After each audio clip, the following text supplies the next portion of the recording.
We are in a series called Greatness of Jesus, and today is the 13th that we're going to be dealing with. And in that Greatness of Jesus, today we're going to discuss the subject, Jesus will be worshipped by all. En estas semanas he mostrado en una serie hablando sobre la grandeza de Jesucristo. Y el día de hoy vamos a estar concentrándonos en lo que significa que Jesús será adorado por todos. Entonces, el pasaje que vamos a utilizar en esta mañana, y está en sus boletines, está en Filipenses capítulo 2, desde el verso 5 hasta el 11. The passage that is in your bulletins, it is in Philippians chapter 2, verses 5 through 11, and also you have right here on the screen. La palabra de Dios también está aquí en la pantalla para que podamos seguir. Entonces vamos a comenzar leyendo la palabra de Dios, porque es el texto que vamos a utilizar para este mensaje. So we're going to read the passage that we're going to use as the basis for the sermon of today. And so we're going to read all together as a family. This is our family devotion. Okay? We're going to read Philippians chapter 2, verses 5 to 11. So let's do it together. Let this mind be in you, which was also in Christ Jesus, who, being in the form of God, did not consider it robbery to be equal with God, but made himself of no reputation, taking the form of a bondservant, and coming in the likeness of men. And being found in appearance as a man, he humbled himself and became obedient to the point of death, even the death of the cross. Therefore God also has highly exalted him, and given him the name which is above every name, that in the name of Jesus every knee should bow, of those in heaven, and of those of earth, and of those under the earth, and that every tongue should confess that Jesus Christ is Lord, to the glory of God the Father. Vamos a leer entonces ahora esta porción en español, juntos.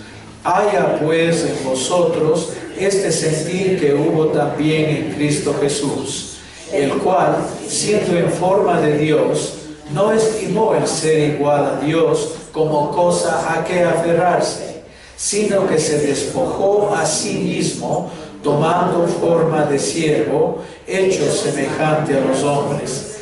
Y estando en la condición de hombre, se humilló a sí mismo, haciéndose obediente hasta la muerte y muerte de cruz. Por lo cual Dios también lo exaltó hasta lo sumo, y le dio un nombre que es sobre todo nombre, para que en el nombre de Jesús se doble toda rodilla de los que están en los cielos y en la tierra y debajo de la tierra, y toda lengua confiese que Jesucristo es el Señor, para gloria de Dios Padre. As we deal with this passage, we need to remember who is the one who was writing this passage. And this was a letter from Paul to the church of Colossians. Now, if you remember Paul's testimony, he used to be the persecutor of the church. He was an enemy of the Christian church. He found so much delight, fulfillment, and pleasure putting them in jail or seeing Christians being killed. And he was a strong Jew. The question it is, why was he so passionate? Why he had these kind of feelings that he wanted to exterminate the Christian church, the followers of Jesus Christ? So we're going to be talking a little bit about that. Meantime, I will go to the other language. Del pasaje que nosotros leímos está tomado de la carta a los Colosenses, pero vale la pena aquí tomar en cuenta quién fue el que escribió la carta a los Filipenses. fue el apóstol Pablo. Y el apóstol Pablo fue conocido, de acuerdo a su propio testimonio, como el perseguidor número 1 de la iglesia. Y él odiaba a los cristianos, que quería exterminarlos completamente. La pregunta, no sé si ustedes se han hecho, ¿por qué es que Pablo tenía esta pasión? ¿Por qué este ardor en su alma de exterminar a los cristianos? Eso es lo que vamos a ver entonces en el primer punto de este sermón. ¿Quién es el que está diciendo ahora estas palabras tan exaltadas sobre Jesucristo? ¿Por qué ese cambio en la mente de Pablo? Eso es lo que vamos a ver entonces ahora. So, as I was mentioning, Paul was the enemy of the Christian church, enemy number 1, because he wanted Christianity to be wiped out. As I was pondering in what is that led him to have this kind of feelings, emotions, and conviction, it is because as a Jew, he knew one truth. Hear, O Israel, the Lord is one. That was his passion. That was his conviction. And now this cult appears saying that a man is God. Would you feel the same as Paul, knowing that there is only one true God, and now you are going to tell me that a human being that was here on earth, that was killed in fact, that he is God? That was a total contradiction to the most precious doctrine that he believed with all his heart and his mind. So that explains why he had, by moral obligation, he had to exterminate all of these Christians because they came with this false God. We need to understand where Paul was coming from and why he had that zeal of being a good Jew. He needed to exterminate all those Christians. Para entenderle al apóstol Pablo, tenemos que recordar que él era un judío bien celoso, obediente, temeroso de Dios, y él nació y creció con esta doctrina que venía desde el Antiguo Testamento. Oye Israel, el Señor tu Dios uno es. Entonces, ¿por qué tanto desprecio a los cristianos? Porque los cristianos aparecen con otro Dios, un hombre, Jesucristo, que se quiere hacer pasar por Dios. Entonces, él tenía que rechazar con todas las fuerzas. Tal vez si nosotros hubiéramos estado en el tiempo de él, hubiéramos sentido igual que el apóstol Pablo. Este desprecio por esta religión cristiana que viene con un nuevo Dios. Un Dios todavía humano. Cuando el verdadero Dios está en el trono en los cielos. Entonces esta contradicción a la doctrina más básica de los judíos, eso le llenó de celo y de ira, y pues esa era la razón por qué apasionadamente quería exterminar, no que dejen de predicar, sino exterminar totalmente a los cristianos. Si pueden entender entonces la posición de él. ¿Qué es lo que le hizo cambiar entonces? De eso vamos a hablar ahora. So, the thoughts, the emotions, the conviction that Paul had was according to Scripture. So what made him change his mind? That now he's talking about the glory of Jesus, the one he was persecuting first. That is the other point that also we do need to understand. And in this case, Jesus himself appeared to him.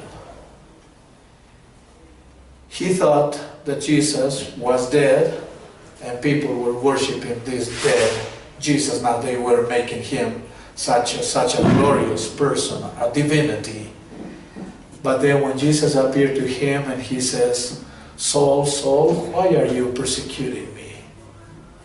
And then he said, who are you, Lord? And then Jesus clarifies, I am Jesus, the one that you are persecuting right now. And in that encounter, he realizes that Jesus is that Yahweh Jehovah, the creator of the universe. So when he understands that he was going without that intention, but he was going against God himself, that is when he changed his mind, and it came his conversion.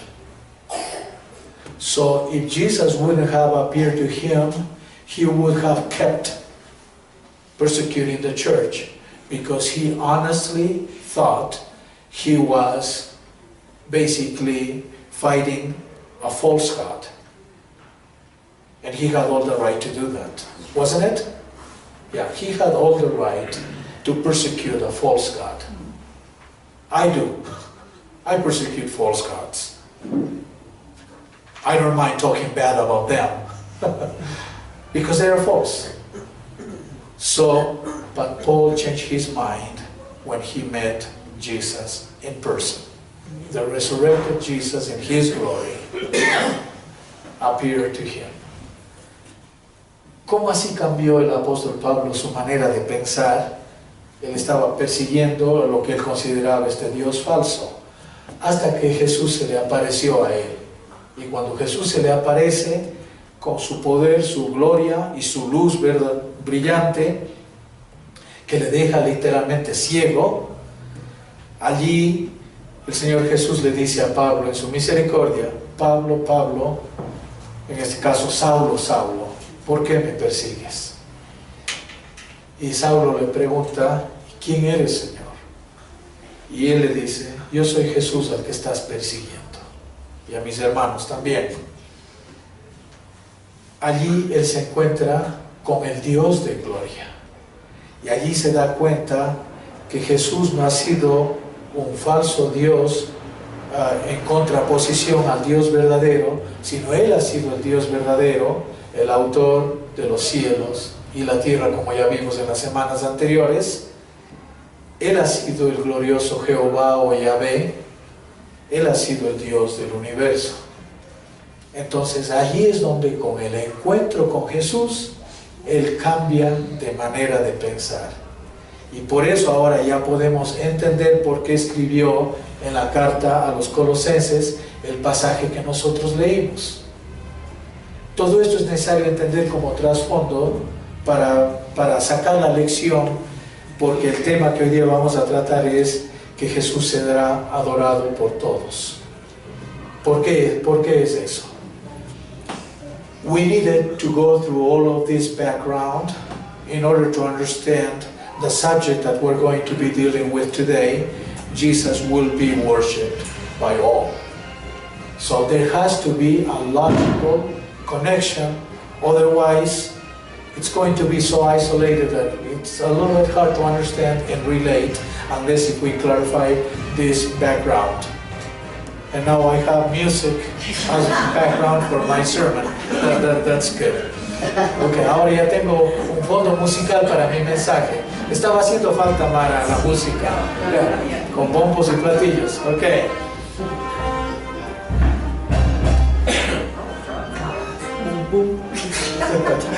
Ok.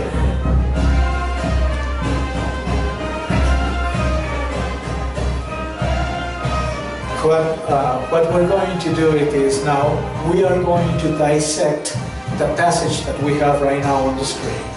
We're going to go phrase by phrase, because now we understand where Paul is coming from, correct?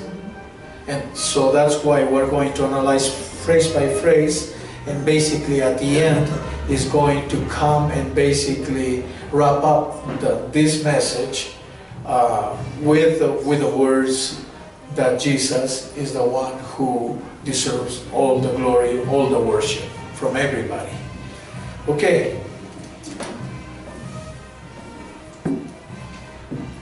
He starts with this phrase, encouraging the Philippian church. I'm sorry, I was using the word Colossians.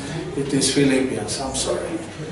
about that. So erase that one, take off your notes, and it is the Philippian church. Yeah. In verse 5, let this mind be in you, which was also in Christ Jesus, who, being in the form of God, did not consider it robbery to be equal with God. That's the first part we're going to analyze today. La primera frase que nosotros vamos a analizar en este momento es lo que dice aquí en el versículo 5 y 6. Haya pues en vosotros este sentir que hubo también en Cristo Jesús, el cual siendo en forma de Dios, no estimó el ser igual a Dios como cosa a que aferrarse. So this attitude, this way of thinking of Jesus, it is that what Paul is saying, that we should have the same attitude, the same kind of thinking. Because in his case, he was in the form of God. He was in the shape of God. He was God himself in all his glory. But he didn't consider it robbery to be equal with God. La primera frase está hablando que el pensar, el sentir de Jesucristo, que es el que está recomendando que nosotros también deberíamos imitar con ese mismo sentir, con esa misma manera de pensar, dice que hubo en Cristo Jesús, el cual siendo en forma de Dios, estando en la forma de Dios, no estimó el ser igual a Dios como cosa a que aferrarse. He had his glory, but he wasn't holding to his glory as something that he doesn't want to leave that position. Being equal to God, having the highest glory that you could ever imagine, was not something for Jesus that he wanted to grab, to hold into that, and not wanting to let it go. He was so generous of himself that he was willing to step down, to reject his glory, to reject his own glory, his position, and to do what is coming later on, to be in his incarnation. Just imagine yourself. If you were the king of a nation, voluntarily, willingly, would you like to stop being the king or the queen of that kingdom? Not usually. When you are used to all the glory, all the honors, everything is served, would you be willing to renounce to that? I would say we are people that we get very easily accustomed to comfort, to glory, to prestige, to fame, to power. It would be really, really hard for us to want to renounce to all of that. One of the reasons that we are willing to humble ourselves nowadays as Christians, it is because we know what glory is waiting for us. But not to give just for the sake of giving, for the fun of it. I don't think, if we didn't have that hope, I don't know if we would be willing to humble ourselves. Would you think so? Quisiera que piensen un momentito conmigo en este sentido. Jesús no cogió su divinidad, su gloria, su deidad como algo a que aferrarse, sino que estuvo dispuesto a despojarse de esa gloria. Si usted fuera un rey o una reina de un reino humano, usted quisiera dejar voluntariamente su puesto de rey o de reina solo porque sí.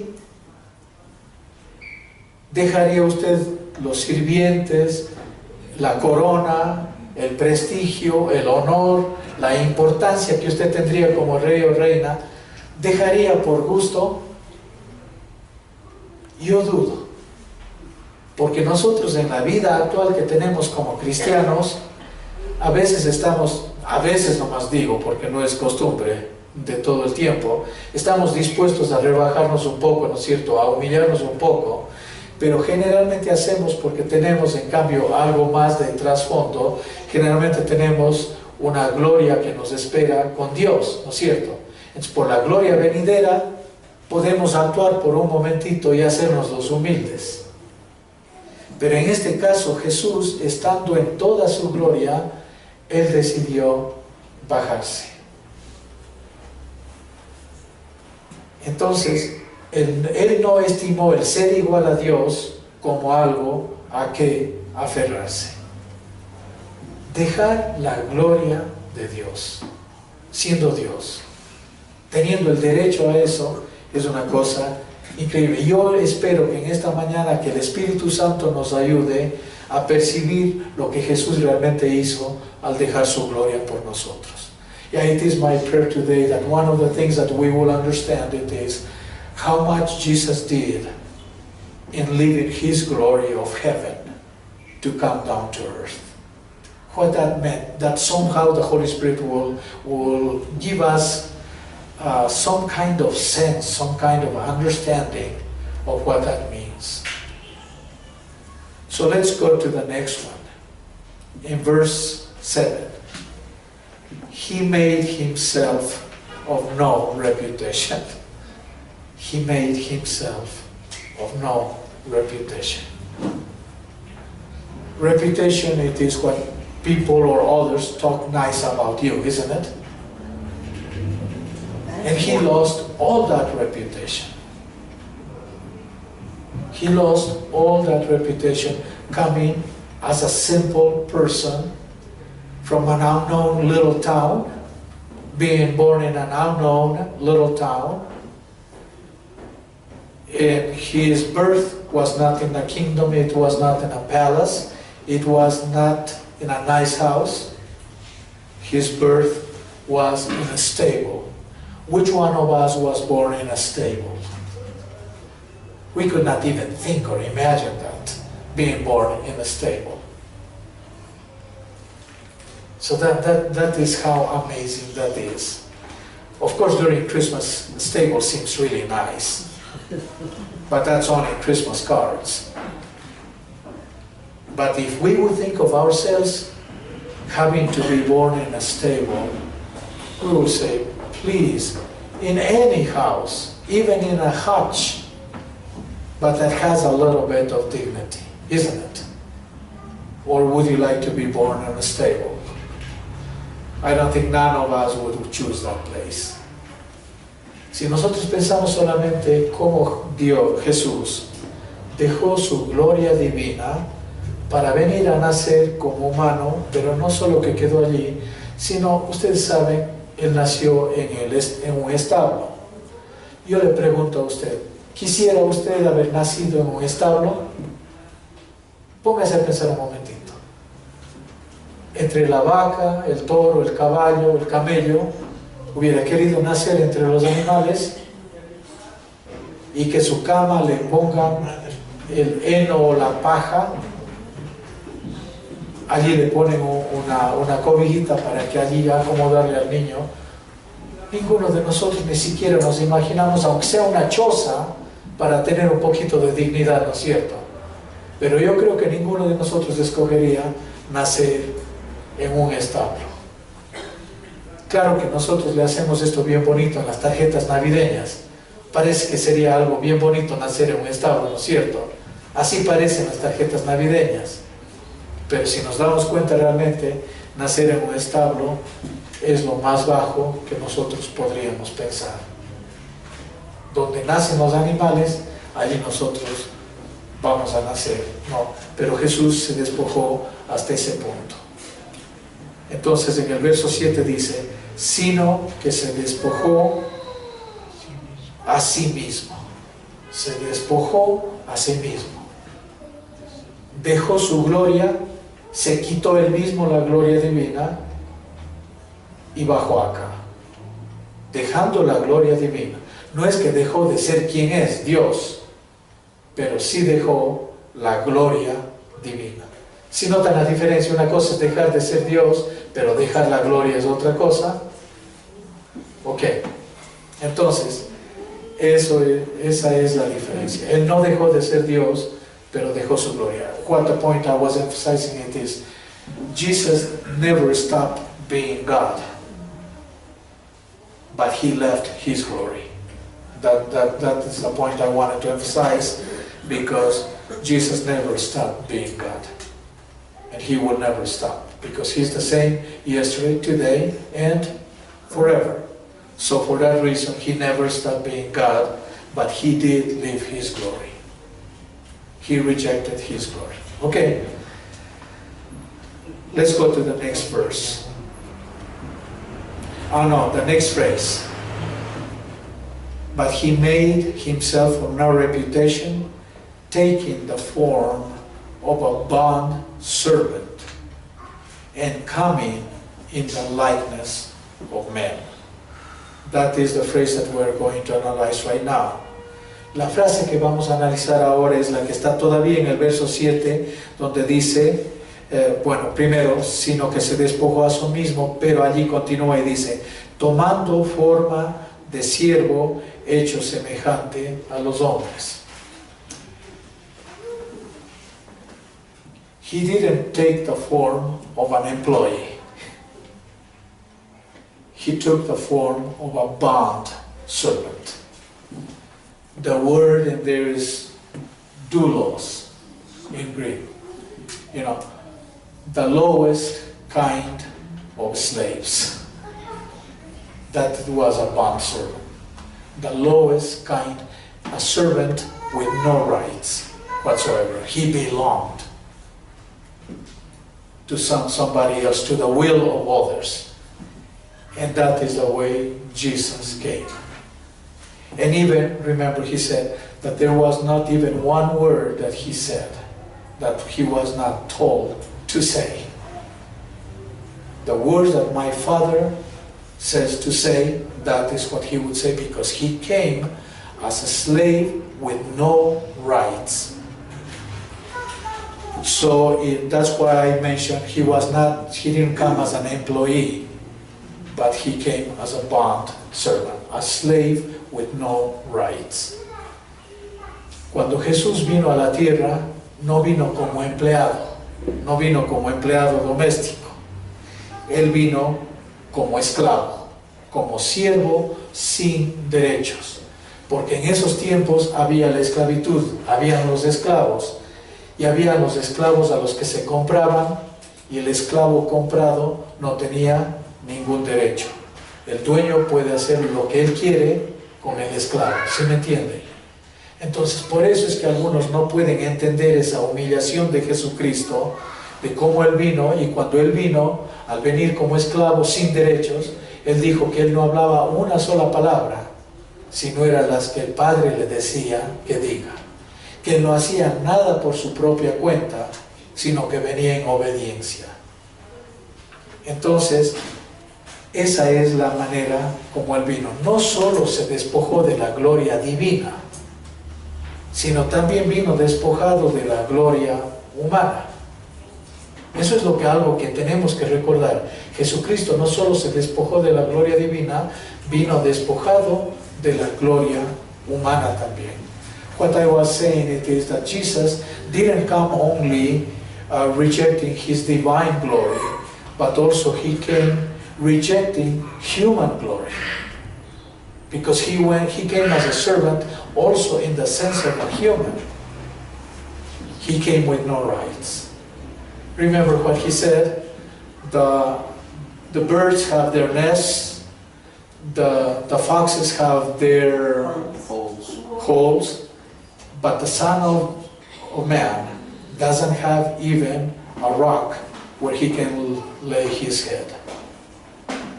Jesucristo dijo, y nos da claro, dice, las zorras tienen sus guaridas, las aves tienen sus nidos, pero el Hijo del Hombre no tiene ni una piedra donde recostar su cabeza.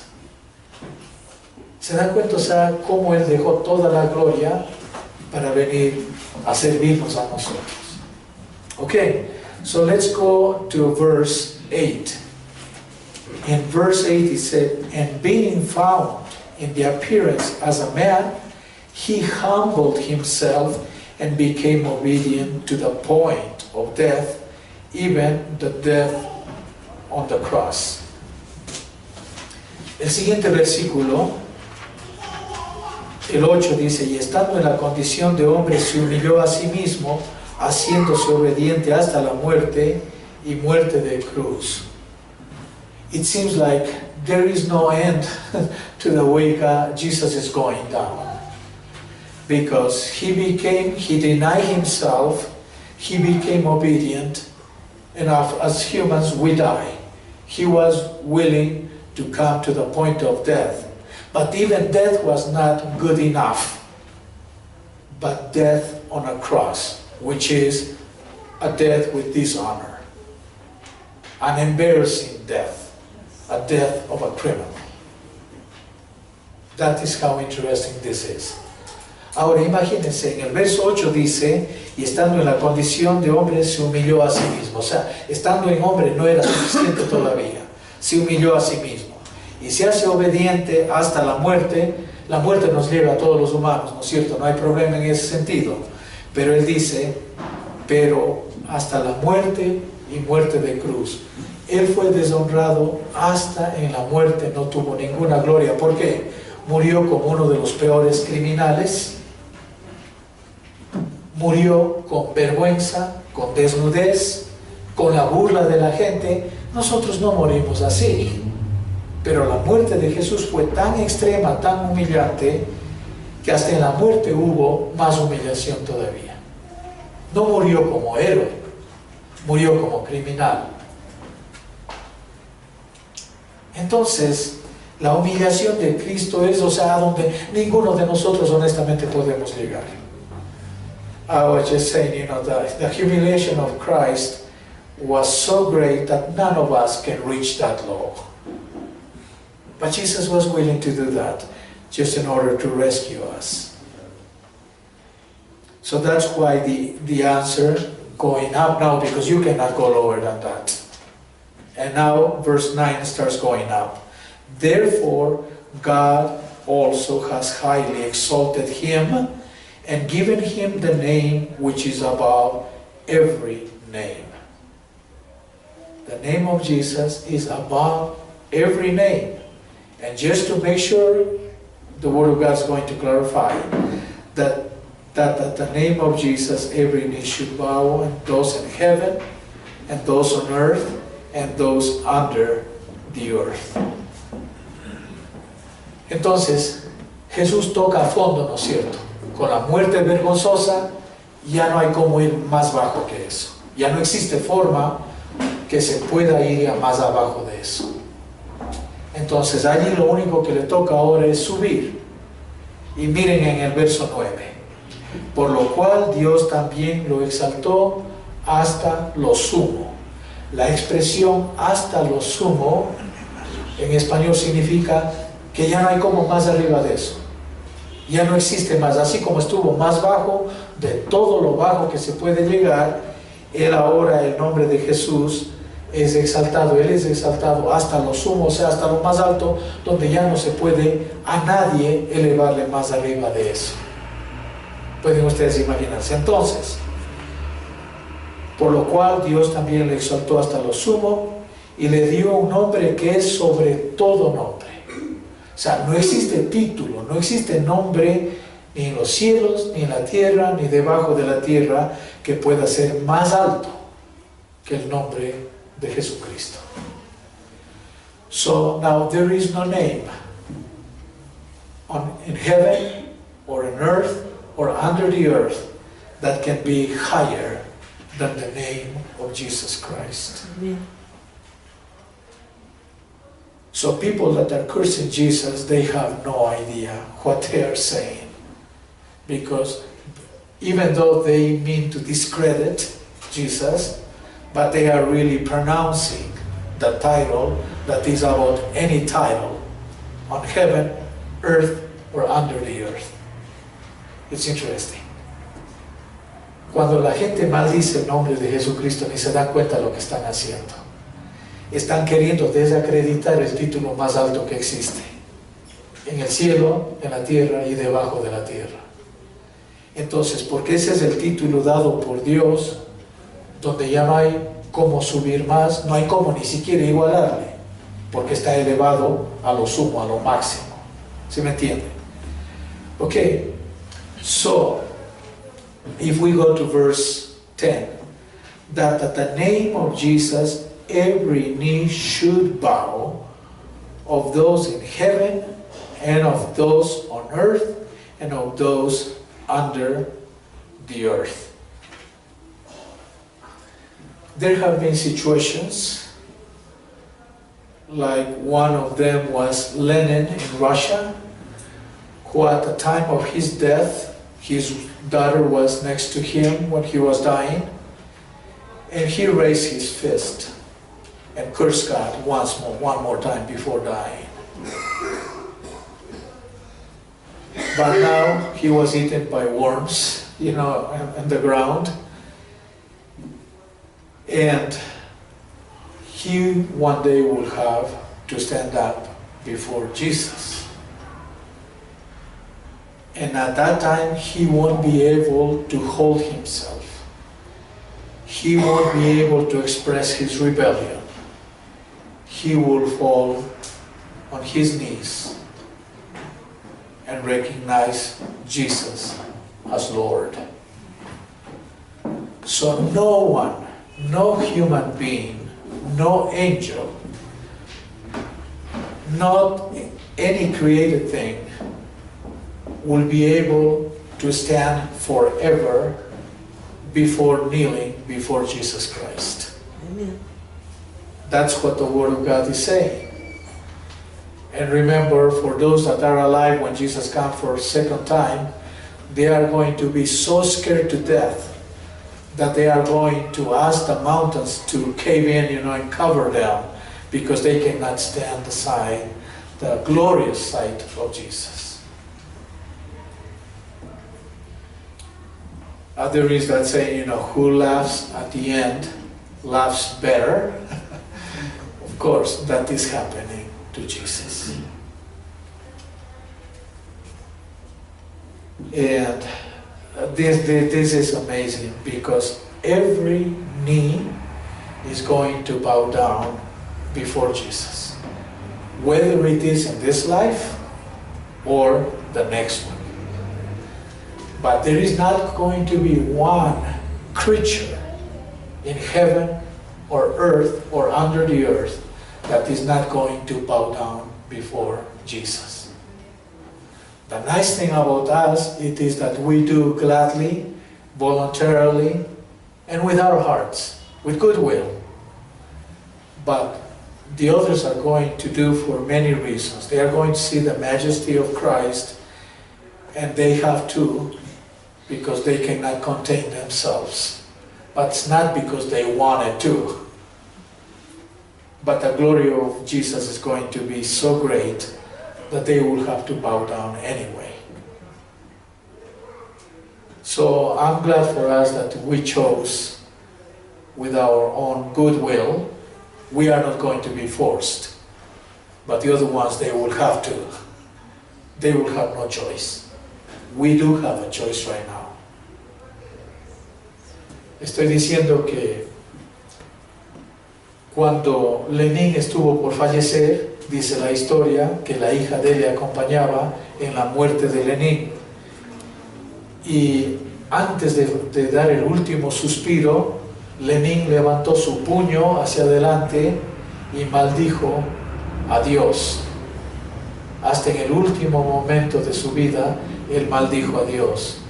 Pero aquí en el verso 10 nos dice, para que en el nombre de Jesús se doble toda rodilla de los que están en los cielos y en la tierra y debajo de la tierra. Todo ser creado, toda criatura del universo, sea en el cielo o sea en la tierra, todos en esta vida o en la próxima vida tendrán que postrarse delante de Jesucristo. Tendrán que doblar sus rodillas, caer de rodillas delante de Jesucristo. Y en este caso, Lenin, que levantó la mano por última vez, cuando ya tenga que presentarse ante Cristo para el juicio, allí va a ser otro cantar.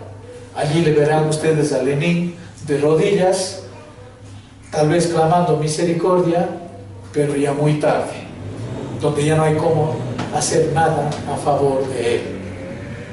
Entonces, todo ser doblará rodilla.